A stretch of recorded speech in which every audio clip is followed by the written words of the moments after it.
All right, we were gonna do the second thought video about what happens to rich people under socialism. We'll do Tommy G after this. Nothing. You want the honest answer? Not much will actually happen to rich people under socialism. They'll genuinely be fine. A socialist president wouldn't make Jeff Bezos eat 100 billion Amazon boxes until his little tummy explodes. We're not gonna bring out the guillotines and pull up Forbes on our phones. There aren't gonna be free Rotten Tomato boxes from a local organic farm dropped around town. In a socialist society, a former billionaire or CEO would either stay in their position if their workers think they did a good job, or they'd get voted out. Their salary and earnings would probably be reduced so that the gap between the lowest paid and highest paid employee in any company goes down. If they're sitting on a dozen or so empty properties and new housing isn't enough to satisfy everyone's needs, they may only be allowed to keep 2, maybe even 3. If they got wealthy doing something despicable, like dumping toxic waste. The point is, having 2 or 3 houses, as long as it is personal property, is still technically allowed. You can have a fucking summer home, you know what I mean? The idea that that is impossible, or that you can't have that, or that there is no way to do that, is very different than the concept of private ownership of property. Private property is property that you own with the express purpose of engaging in capital accumulation off of it. That's the difference. Somewhere, their wealth may be used to fix the things they did wrong. And honestly, that's pretty much it. Nothing will really happen to the rich, as in the actual people. The category of rich will change, but we'll get to that.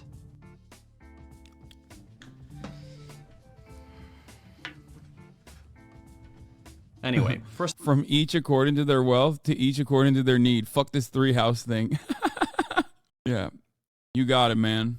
You got it. We can't even have fucking healthcare in this country, but you know, you're right. No, actually, we're coming for your toothbrush. Personal house used as a hotel. What? For some reason, a lot of people are worried that socialism means going on a rampage. And the first thing we need to talk about to correct that impression is that most socialists aren't dumb. Every piece of socialist writing that has ever existed is constantly emphasizing that individual wealthy people are not the problem. Socialists in general recognize that almost anyone in Bezos' position would do what he does. Same goes for Zuckerberg, or Musk, or whoever your favorite billionaire is.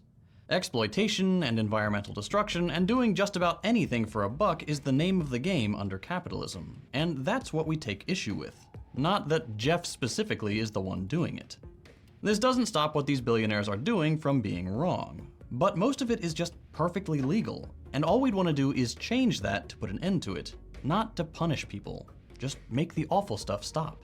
Most of us socialists take issue with the system of power and wealth accumulation that is capitalism, not the individuals who inevitably end up at the top. To put it differently, there are millions of jerks out there that are just as evil as Musk, but who are basically powerless simply because, under this economic system, power can only consolidate in a few people's hands. And I can tell you're skeptical. A lot of people are worried about what socialism might look like after a century of Red Scare rhetoric. It also doesn't help that past socialist revolutions, just like the liberal revolutions that gave us capitalism, have often been bloody affairs. It's normal to be concerned about that when people like me talk about making fundamental social and economic changes. The history of big changes hasn't often been a series of peaceful transitions of power. I think most historians would agree that's never been the case. I will point out, though, that there's a tremendous amount of bloodshed required to keep the current system chugging along. Billions of people are kept in artificial poverty when we have enough food and housing for all. Enough jobs that need doing so that no one needs to be unemployed. Enough resources to provide everyone with healthcare and education. Hundreds of thousands of protesters are brutalized by police and army forces when they complain that life is too expensive and the air is getting unbreathable. Not to mention how gruesome wars are constantly waged for the profit of a few defense and oil companies. But even given all that, it's still perfectly normal to be worried about the possibility of additional violence. And that's why I want to make this video. What I want to clear up is the false idea that violence against the wealthy would be a part of regular socialist society, because it simply wouldn't be.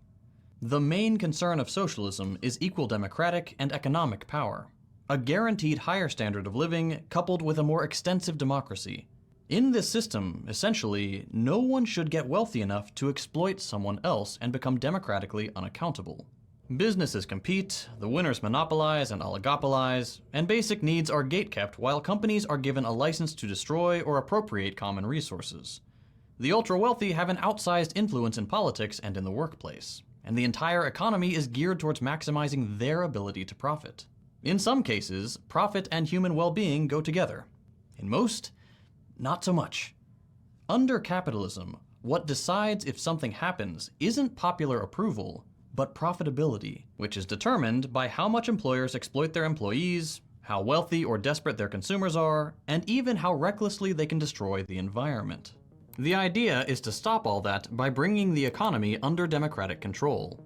To have workers elect their boss, or choose to restructure their workplace entirely based on their expertise in actually doing the work. To have natural monopolies and other parts of the economy controlled by a democratic government.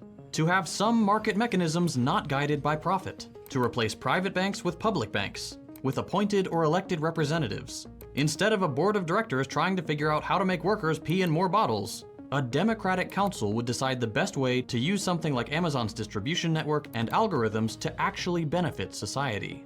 The point is, nothing happens to wealthy people under this arrangement. The rich are just not part of the plan.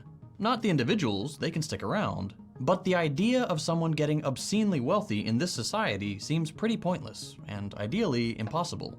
As a real-life anecdote, look at how the last emperor of China was treated after their revolution. They didn't off the guy. They gave him a re-education, helped him understand why the position of emperor was outdated, and eventually he became a member of China's National People's Congress, helping to make progress alongside the very same people he had previously oppressed. He was reintegrated into a better society.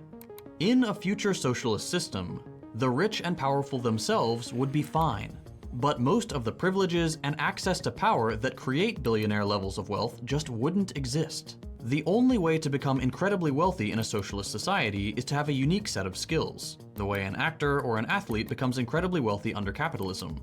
Being basically irreplaceable might command a higher price for your labor, but even then, you'd still end up with a much more equal society.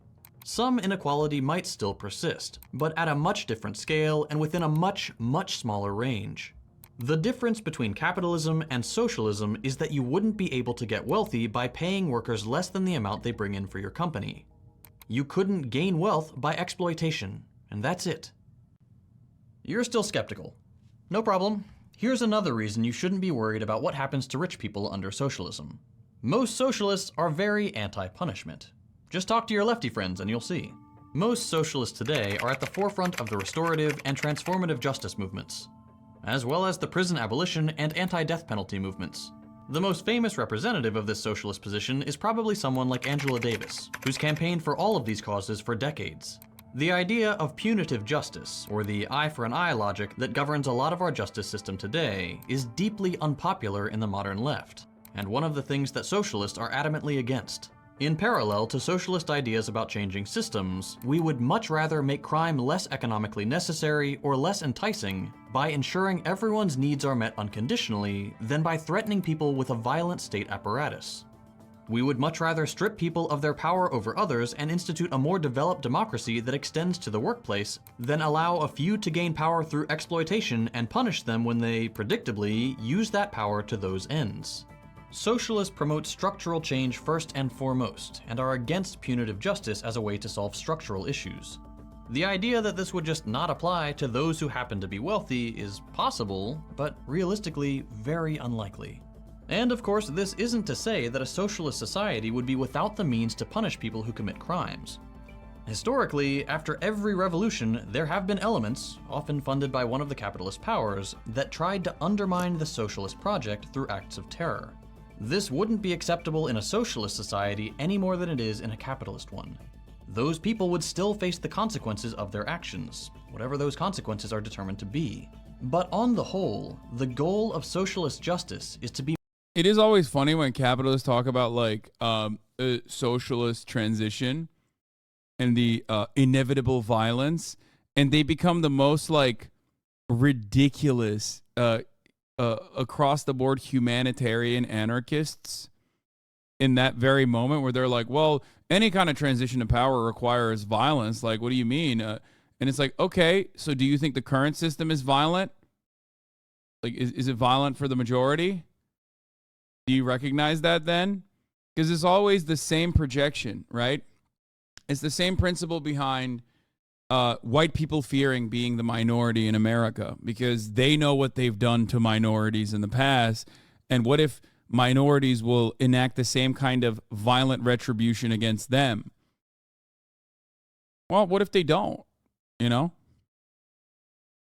I saw this before. I saw this earlier today on Twitter where someone was talking about these fucking ghouls on the right who were like talking about how the guy who wanted people to recycle got fucking violently stabbed in Brooklyn, and they were celebrating it. And then after they were done celebrating it, like yesterday, they were now talking about how like, well, they actually deserve it. These leftists deserve being punished this way because they hate us in the same exact way. How dare you? And a comment on that that stuck with me that I also regularly mention is that, yeah, I fucking hate right-wingers. Like, it's not a secret that I hate right-wingers. It's not a secret that I hate reactionary people. It's not a secret that I fucking hate fascists. But I still want them to have health care. I still want them to have education. I still want them to have a comfortable existence, right? I want to make it so that the material conditions are so well for them that it's virtually impossible for them to still maintain a position that they are like violent reactionaries.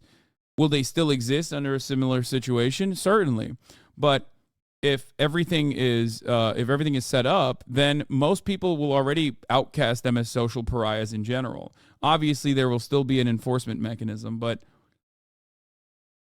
you know, that's the major difference between, in my opinion, a lot of people who are empathetic and socialist versus people who are fascist. There is no peaceful ethnic cleansing.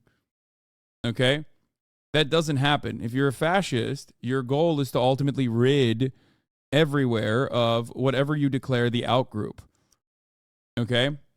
But under a socialist organization of the economy, it's not supposed to happen. There is no ethnic cleansing in that structure. There is no outgroup that needs to be violently purged. Don't forget that going back to being a worker is a fate worse than death for some. Yeah.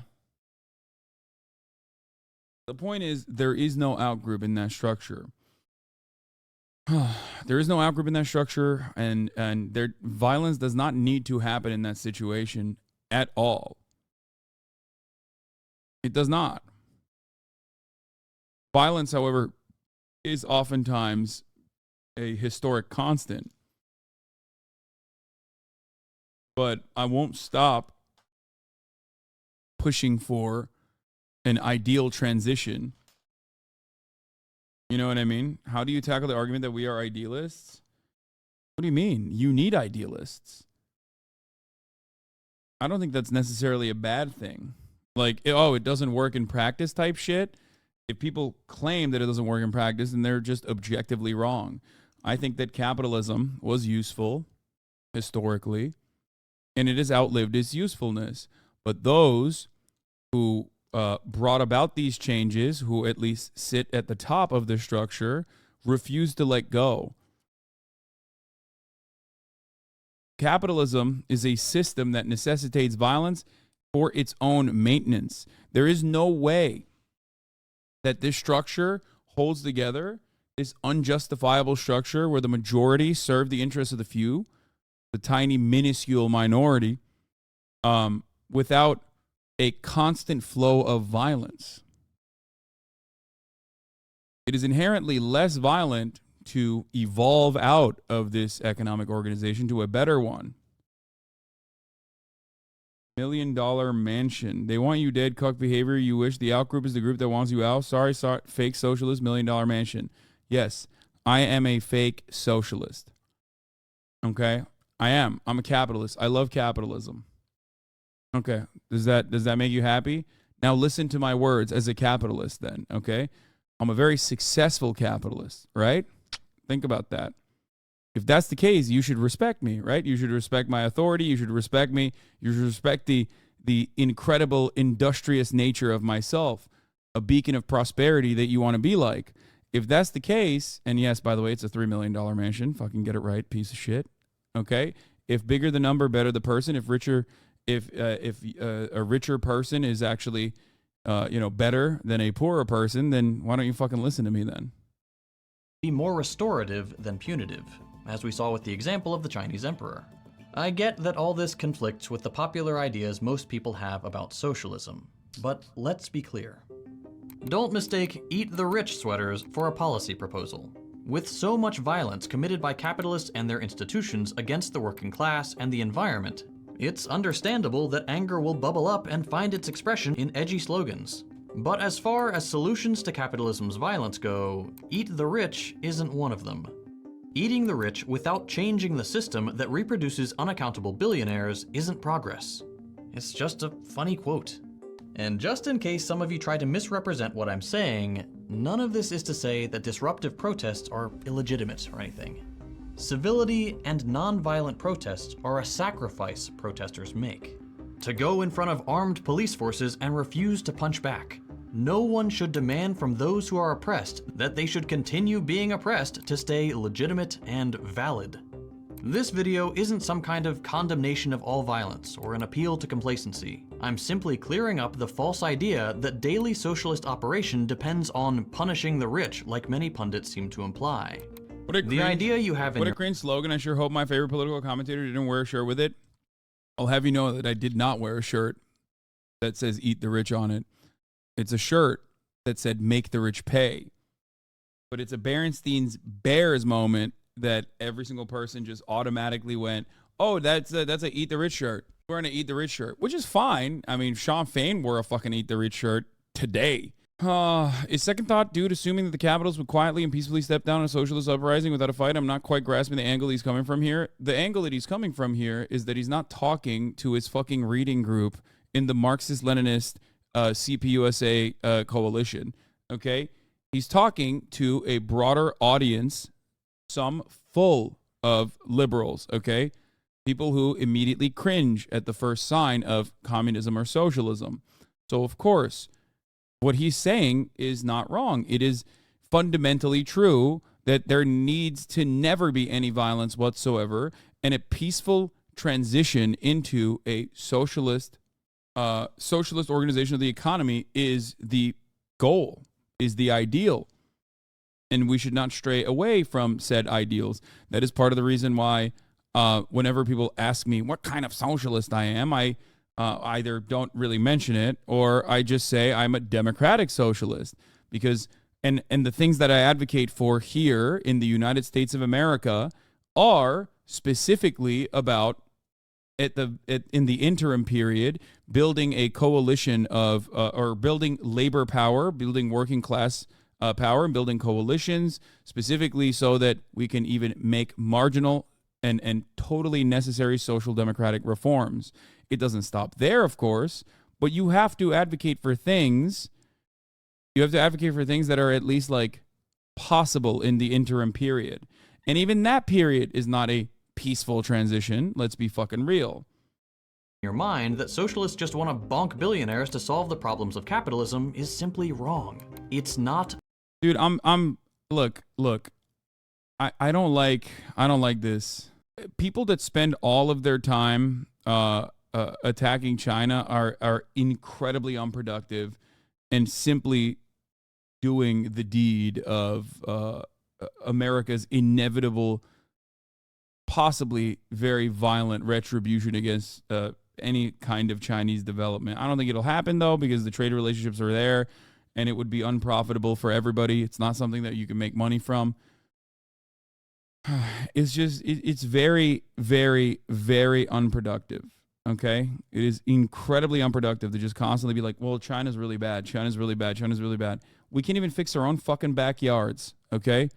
And then we spend all this time being like, oh man, China is so bad. It's like, no, they're not, okay? Chinese development has been incredible over the course of the past couple of decades. When you say China bad, China bad, China bad across the board, yeah, are there issues with Chinese governance? Abso-fucking-lutely, okay?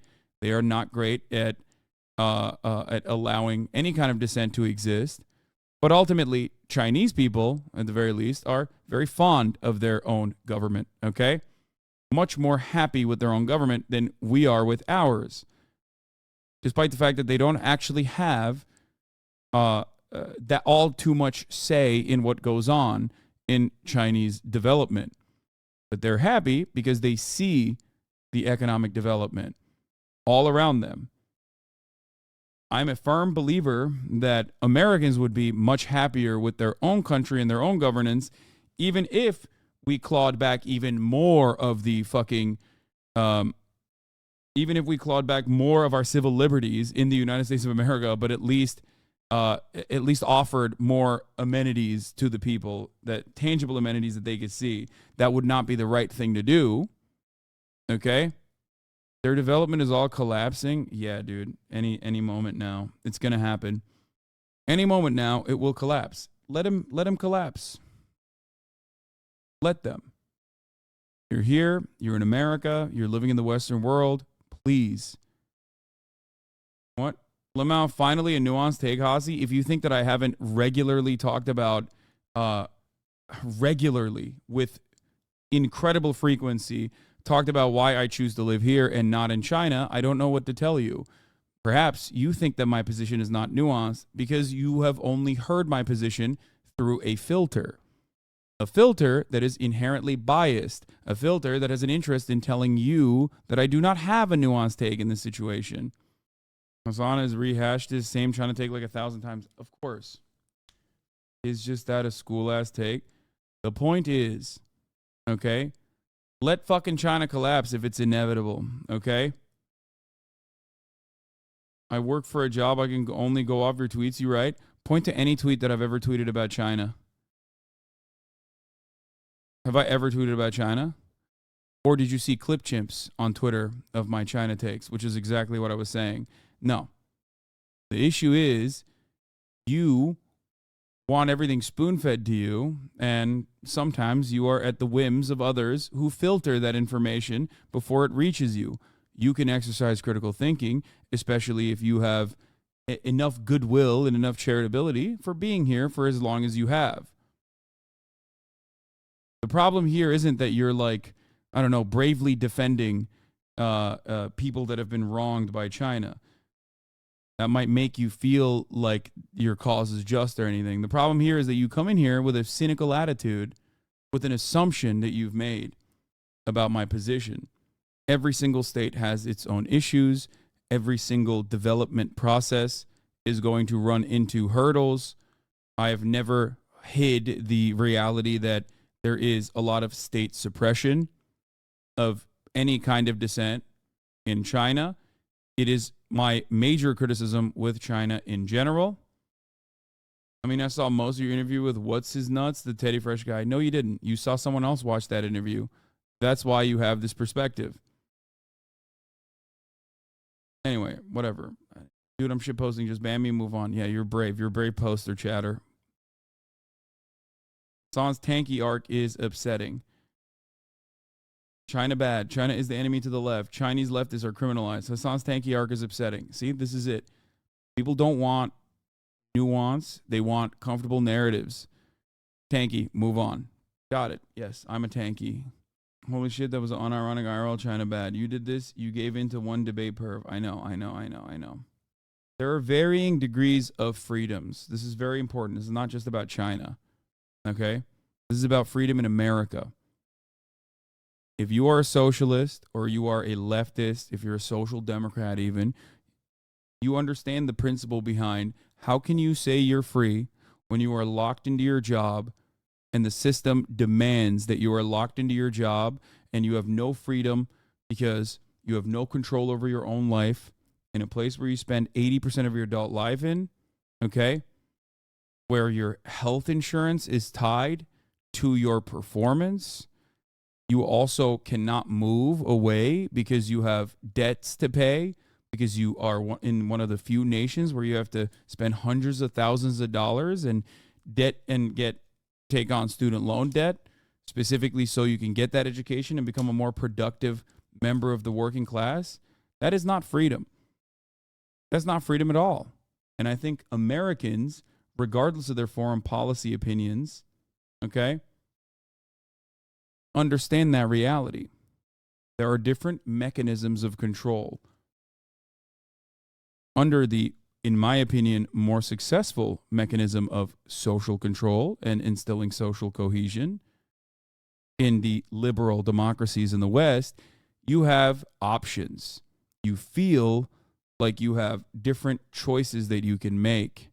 Feel like you can vote for one or the other party, and there's actually very serious different consequences for either.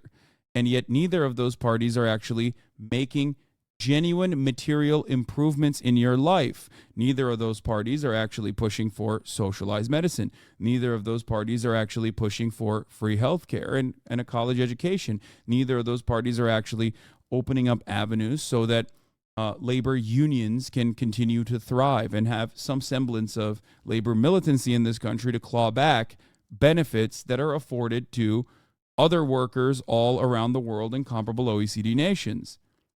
We're in a constant defensive position and a holding pattern as this failed capitalist state gets worse and worse. That is not freedom. That is simply a mirage, a facade of freedom that you have bought into.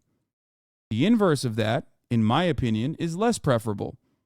An authoritarian system where you may feel like the government has your best interest at heart, or you may not feel like the government has your best interest at heart. You still have no say in what the government does.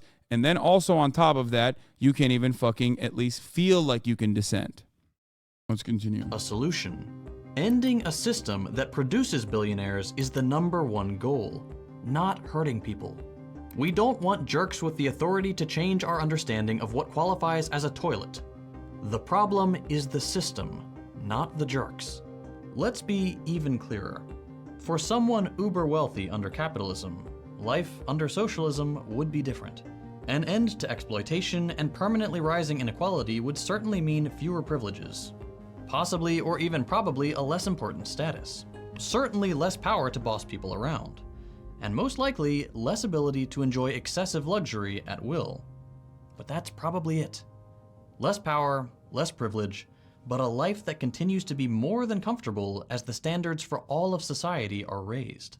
Accountability not to boards of directors, shareholders, and the market, but to a democratic workers' association. And perhaps most importantly, the opportunity to be a part of a new project that actually improves the conditions of our species. The thing all these billionaires claim to want to do. Under socialism, they could use that drive, if it's genuine, to really contribute. Socialism is the way forward, even if you're a billionaire. Howdy friends, I'm excited to announce that I'm recording this sponsor read from the brand new Second Thought office. That sounds a little fancier than it really is, but I did recently move the whole studio setup to a larger space, and I've got a bunch of cool stuff planned for the near future. Some of the projects I have in mind, and even being able to move into a new place like this, is only possible thanks to the support of viewers like you. One of the ways you can show that support is by signing up for Nebula. People say they can't protest in China, but they don't realize that the white paper protests literally made the government change their position on lockdowns. Yeah. Second Thought is great. Deprogram is great in general. Love those boys. Love Hakeem. Love you, Gopnik. You know, they're awesome. They're fucking great. I'm sure you're all aware They're doing of Nebula the damn by now. thing. It's the creator-owned streaming platform that's home to content from all your favorite creators, where we can make the content we really want to make. To give you an idea of one of the projects I have in mind, the three of us at the Deprogram are